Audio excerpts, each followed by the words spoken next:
Hi, this is Shubham, and in this video, we will learn one awesome concept regarding creating a dynamic and modern Excel dashboards using dynamic array formula that will be grouped by with the combination of lambda by row, and we will be connecting the slicers with group by function in this Excel 365 version. That will be very useful if you are creating Excel dashboards with the latest version, and that should be dynamic and modern. So let us start. All right. So we will be using the group by function here, and we will be picking the columns from the data. That will be salesperson column to be grouped by, and also the revenue based on the revenue. But before doing it, we will select the entire data and we will convert this into a table format. So for doing that, we can use either a shortcut key Control T, or we can go to insert, click on table and click OK, right? So this range has been converted into a table format that is technically into a structured reference. And we will give a nice name to this table. So the default name is either table 1 or table 2. So we will rename this as data. Okay. All right. So after doing this, we will go to the dashboard sheet and we will apply the logic. So I mean, it depends on your requirement. Based on either you can use group by function, or you can also apply this logic on the pivot by function as well. Okay. So in this particular video, we will be using the group by function. The first argument of the group by function is the row field. So here we will be picking the data table and we will say salesperson. The second argument is the values. So we have to go to again data table and we will select the revenue. Then the function we want is the sum, right? If you want the field headers, you can either use 1, 2 or 3. I mean, depends on your requirement. The default is 0. If you want the totals, grand totals or subtotals in a different location, you can use 1, 2, -1, -2. If you don't want any totals, you can use 0 or you can skip. The default is 0. Okay. So let's have a grand total as well. And then close the bracket. Okay. Now let's see the results. So we have here salesperson. Okay, let's have our heading salesperson and the revenue. Okay, and we have the total 438,636. That's the total. Now what we need is we need to insert a slicer, and we need to connect with this particular function, that is group by. Okay, so let's see if it happens. If it does not happen, so what is the best way to do it? To make it dynamic, to use that in a modern Excel dashboard. So to add the slicer, what you can do is you can go to the database, and there are two ways to do it. The first way is you can go to the insert tab and you can find the slicer here in the filters group, or you can go to the table design tab and you can insert a slicer within the tools group as well. Okay, so let's click on insert slicer and let's add a field called category. Okay, and let's click OK. So here we have, so let's cut this object, Control X, and let's paste here on the dashboard sheet. So Control V right now, what I want is to make this particular function of group by in such a way that when I click on any of the category, it should be updated. It should be filtered. But here you can see when I click any of the field inside the slicer of the category, the numbers are not changing here. So definitely we need to create a logic here, okay? And what kind of a logic we want to create? That will be based on nesting sum function like lambda and by row and the subtotal as well. But before doing that, let me give you what I am trying to do here. So let's say if I take you to the data and I will just added a slicer of this category column, right? So what the logic I will be creating here is that, let's say if I select the baked goods and mixes in the category slicer. Now, when I click on this baked goods and mixes, what happens? I will create a column here, and that will generate either a 0 or 1, which means false or true.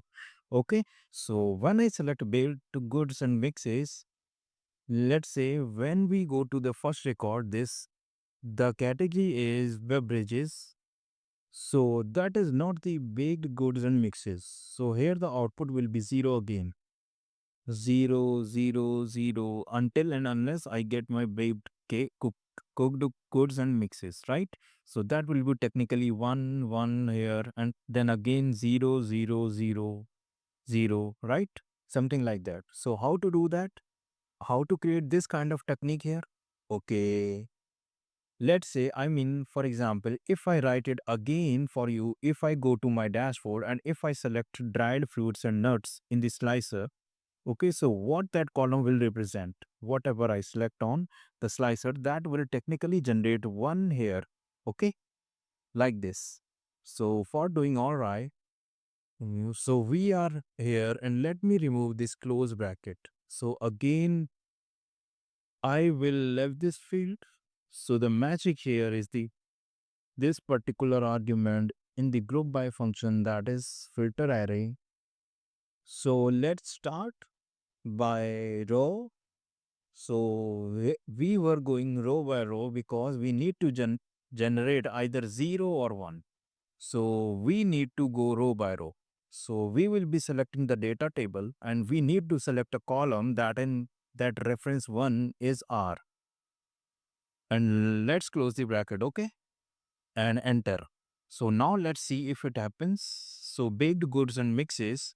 So you can see all those salesperson and the revenues according to one item is being filtered. Candy, dairy products, dried fruits and nuts, right? Beverages. So see how is easy it was. But what if I want to add one more slicer? So I need to redefine my logic. The answer is no. That's very simple. You can go to your database and go to table design. Let's insert a slicer, for example, for the reason.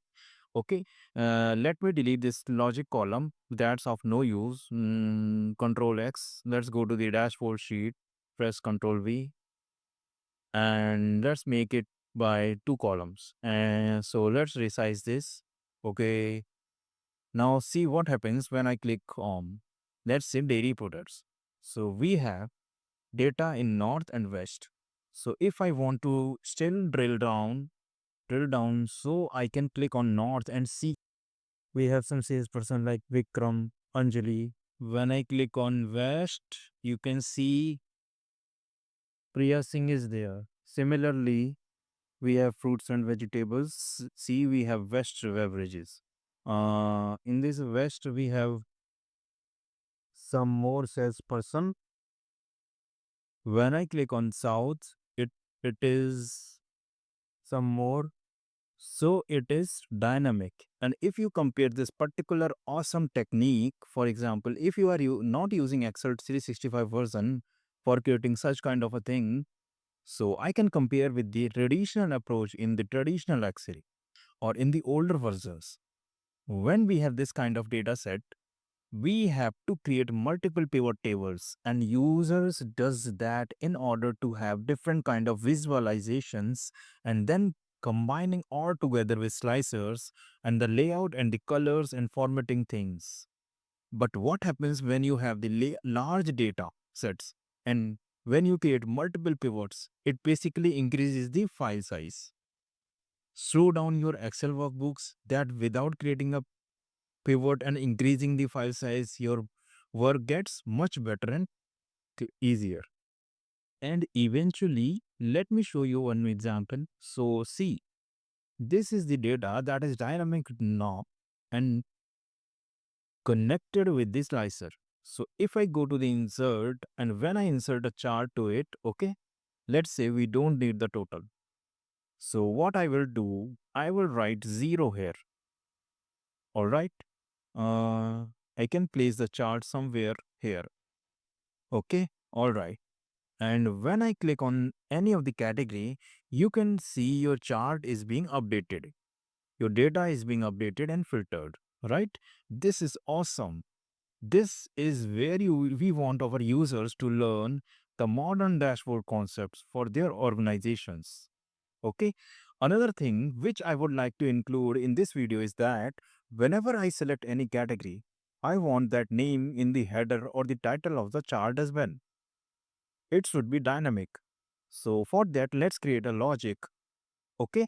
So now let's learn how to create a dynamic chart title. Okay. So for that, we will create a logic here. Let me write that for you.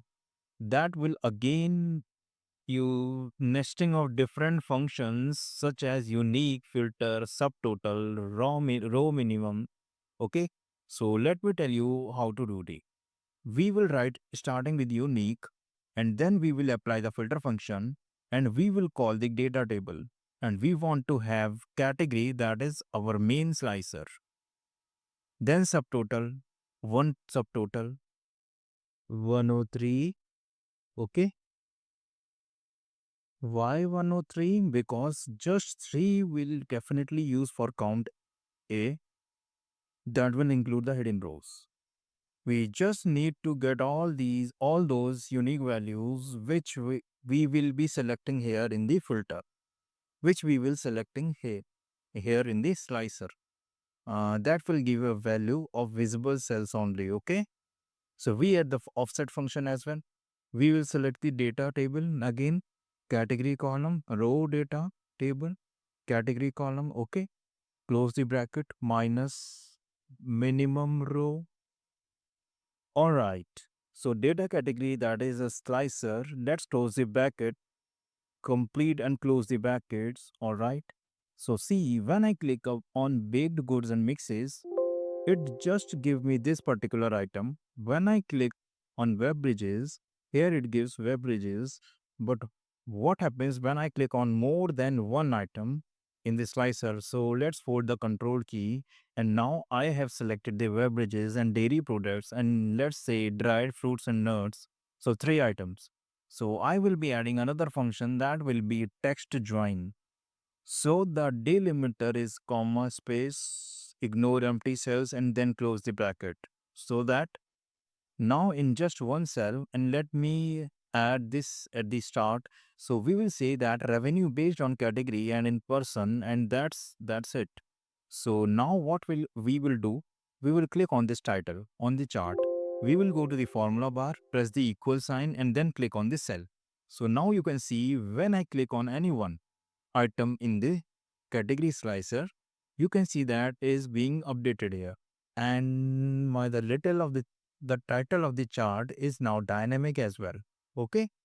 Revenue based on category dairy products, dried fruits, and eventually you can do some formatting here as well.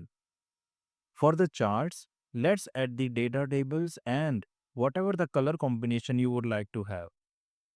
So now you can see the power of the dynamic array functions and their logics and how to connect slicers with the group by function as well. So I hope you like this technique and do practice and do share it with your colleagues. Thank you. Okay. So one more thought which I would like to add in this video is that how would be the modern Excel user at present and in future will be using Excel for the dashboards. Now, as we know that we have the BI tools available and the Microsoft ecosystem has a Power BI tool available that could be the desktop version, that could be a service account, or it could be a report server. So what the professionals do in the organization, they connect it with the API. Either it could be a local hard drive with some Excel type files, or they can connect with SQL Server or SAP. But they need to be make sure that they use not just the traditional approach of creating Excel dashboards, but to focus on dynamic array function. Number one. Number two, Now we know that the Python is being also available for analysis. The query is here. So for instance, if you have SQL Server connection, we need to connect, we have a large data sets, for example 10 millions of rows of data, okay, and we will not load that big data into our spreadsheet because technically that will takes a lot of time to updates and refresh the calculations, and eventually that will slow down or even crash your Excel workbooks. So what we can do, we can use Power Query to make a connection with SQL Server to bring the data in terms of either merging of two tables or appending the data, and we can switch or then we can push the data into the Pivot, and for using DAX there, okay, so I can add Pivot as well.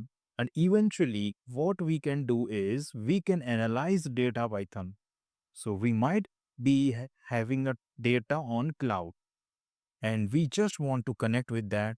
So technically, if you will be working with some big data, and you still want to make modern Excel dashboards, not with the traditional approaches, you need to learn all these things. That's my point of view. That what I am observing at this particular point of time. If you are looking for these kind of opportunities as a job, or if you are a freelancer, you can see a significant importance of these kind of things as well. Okay, thank you.